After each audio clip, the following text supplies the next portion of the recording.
Bem, capítulo 8 do livro A Conquista das Virtudes, do Padre Faust.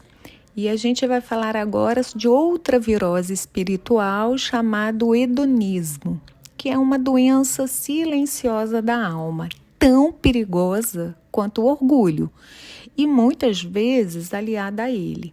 Então, o Padre Francisco Faust chama essa virose de hedonismo. E para entendê-la, ele nos convida a gente olhar para a bússola do coração humano. Olha só a analogia que ele faz. Se for possível enxergar a bússola íntima de muitas pessoas hoje, veríamos a agulha apontada para uma estrela de 5 pontas muito clara, como meu prazer, meus gostos, meu interesse, minhas vantagens, meu direito de ser feliz. Tudo gira em torno do eu, entre aspas, né?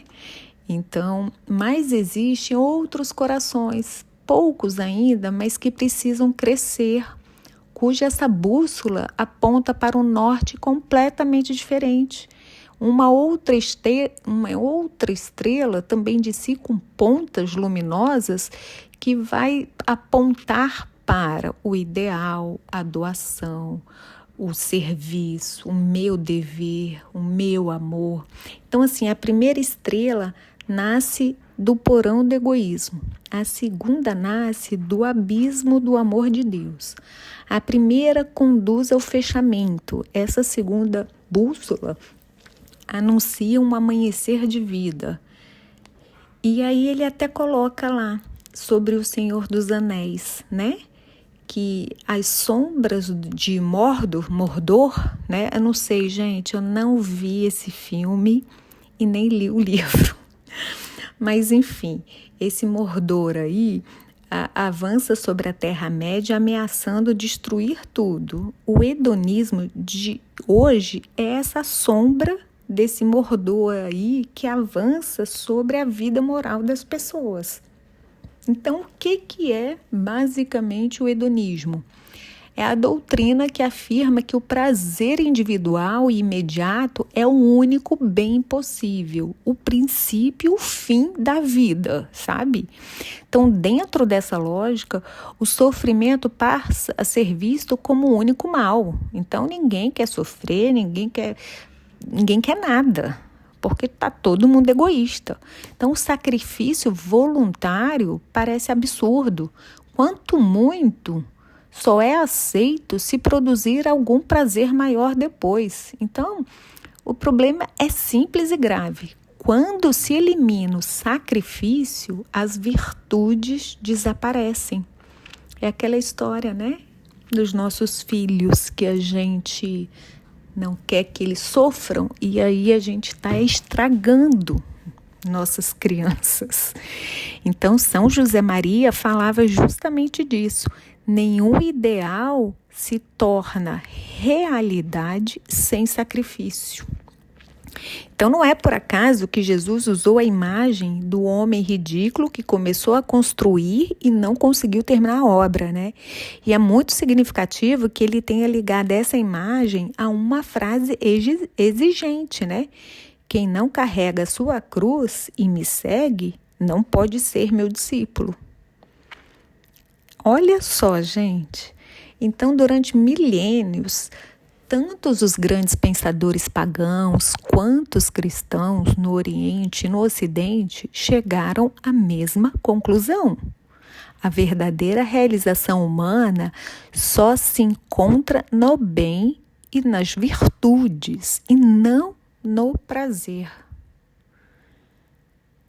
Olha só, eu moro aqui em Roma, e eu estudei muito sobre o Império Romano e a decadência do Império Romano. Porque eles estavam todos só naquela decadência do prazer, naquela gula, naquela bebeção. Olha só, gente. Claro que não foi só isso que fez o Império cair. Não foi isso. Mas isso é uma caricatura muito grande dessa decadência do Império Romano e da nossa sociedade atual. Então, os homens falhavam sim, mas nunca ensinaram que o sofrimento fosse o maior mal da vida. O verdadeiro mal sempre foi visto como a falta de valores e de virtudes. Então, por isso, educava-se para a virtude. Por isso, os heróis admirados eram aqueles capazes de sacrifício, de renúncia, de fidelidade a uma causa maior. Os grandes personagens bíblicos, os heróis antigos, os santos cristãos, tudo tinha em comum o quê? Eles viviam por um ideal e não por prazer. Até poucas décadas atrás, a grandeza de uma pessoa era medida pela qualidade das suas virtudes. Não por sua liberdade sem limites, mas pela sua capacidade de se doar. E hoje o quadro está completamente invertido. No lugar da virtude, coloca-se o prazer sem entraves. E quem discorda é chamado de moralista, de atrasado, de medieval. Gente, e olha quando ele escreveu esse livro. E parece que foi escrito ontem, né? Mas essa realidade moderna, gente, não é a liberdade verdadeira. Os filósofos cristãos sempre distinguiram duas coisas. Existe a liberdade de qualidade, a liberdade de escolher o bem, o melhor, o que nos faz crescer, e existe a liberdade de indiferença, a liberdade do tanto faz, do capricho, do impulso, do prazer imediato. O hedonismo promove essa segunda, e ela não liberta, ela escraviza. Então, olha só, como o orgulho, o hedonismo infiltra-se em tudo. É uma virose generalizada que infecciona a alma. Primeiro, porque ele paralisa a relação com Deus. Deus passa a ser visto como um obstáculo, alguém que atrapalha, que impõe limites, que exige demais. Gente do céu, estou pensando, sabe o quê? Nas minhas filhas adolescentes. Oh, meu Deus, reze por elas, Senhor. Que se afastaram, né? Toda adolescente se afasta da igreja, né? Porque está nessa fase aí de tudo eu, tudo eu, tudo eu. Oh, meu Deus. Então, olha só, voltando aqui. Deus passa a ser visto como um obstáculo. Sabe? E aí a gente, né, o adolescente, a pessoa pensa assim, eu é que devo exigir de Deus que me faça sentir bem, que resolva os meus problemas, que evite o meu sofrimento. Então, não é Deus que tem que me exigir nada. Olha só. Então, a religião, neste contexto, vira um produto de prateleira. Escolhe-se a fé à la carte, sabe? Não se busca a verdade. Busca-se uma religião que aprove tudo, que confirme tudo, os desejos, que não se incomode com a consciência. É, na verdade, uma religião terapêutica, uma religião sem cruz, uma religião que ama apenas o próprio eu. E essa religiosidade, gente, nunca vai levar a Deus verdadeiro. Nunca conduz à plenitude da vida. Então, São João Paulo II falava de uma civilização das coisas, não das pessoas, né? Uma cultura onde as pessoas são usadas e descartadas. O hedonismo é isso. A decisão de não ter mais filhos, né? Ai, vai tirar o meu sono, a minha tranquilidade. Olha só, então é aquilo. E aí o que acontece? Vira uma mentalidade de descarte. Descarta-se o cônjuge quando deixa de satisfazer. Descarta os filhos em não tê-los porque atrapalha. Descarta os idosos, os doentes, os frágeis. E depois se diz, foi inevitável, é a vida.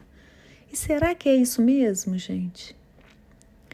Então, assim, por fim, o hedonismo destrói a vida de quem o adota. Ele rebaixa o sexo ao nível do consumo, a pessoa deixa de ser pessoa e vira um objeto descartável.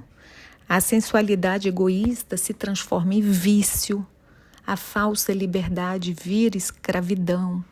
O viciado diz assim: faço o que eu quero, mas na verdade faz o que já não consegue mais deixar de fazer, virou escravo do prazer.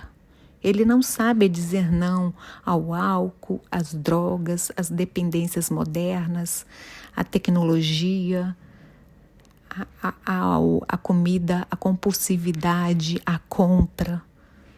Sabe? Porque ele está completamente dependente disso. E as pessoas não estão enxergando. Então, a conclusão desse capítulo é isso. É a gente refletir o quanto de hedonismo a gente tem na nossa vida. O que a gente tem que fazer é refletir, é saber que o prazer passa e o que permanece é o amor. E amor é decisão. É a gente fazer o outro feliz com o intuito de chegar ao céu. Então, se qualquer atitude nossa vai deixar a pessoa mais longe do céu, a alma dela mais longe do amor verdadeiro de Deus, então isso não é bom. Então, vamos refletir sobre isso e te espero no próximo capítulo.